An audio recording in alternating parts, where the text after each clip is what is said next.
Donc oui, tu me posais la question tout à l'heure sur sur cette notion de liberté à vivre, le lien avec les perturbations émotionnelles. Donc voilà, on peut schématiser, une personne et chaque racine, va se manifester autour d'elle, dans sa liberté à vivre, je dirais à 360°, comme une direction dans laquelle il y a un sens interdit. Et dans cette direction, elle n'ira pas, elle évitera, elle ira le moins possible. Si elle doit y aller, elle devra se préparer beaucoup, dépenser beaucoup plus d'énergie que nécessaire. Donc en résumé, elle ira à minima. Et comme ça, si autour d'elle, bah, il y a différents domaines dans lesquels elle rencontre des perturbations émotionnelles, bah, elle n'ira pas ou très peu.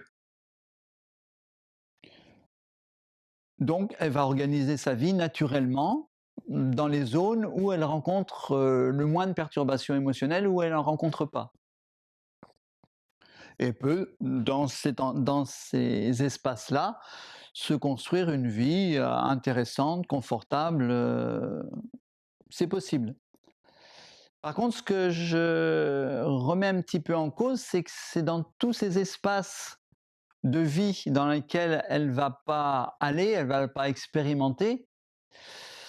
D'une part, c'est dommage dans sa liberté à vivre, et peut-être aussi dans ces espaces-là, comme je parlais tout à l'heure de mon ami Alex, à la base plutôt timide et réservé, qui s'est révélé être un conférencier plutôt brillant, et en tout cas dans un contexte dans lequel il prenait beaucoup de plaisir. Donc, dans ces espaces où je ne vais pas aller, peut-être se trouvent, peut-être, des talents, des dons, des excellences.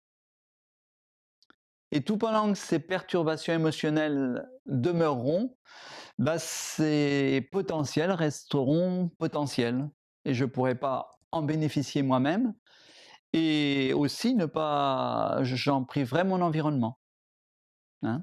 Pour moi, chaque individu a une spécificité, il est parfait dans sa spécificité. Et la perturbation émotionnelle bah, va aider justement à révéler cette spécificité géniale. Voilà.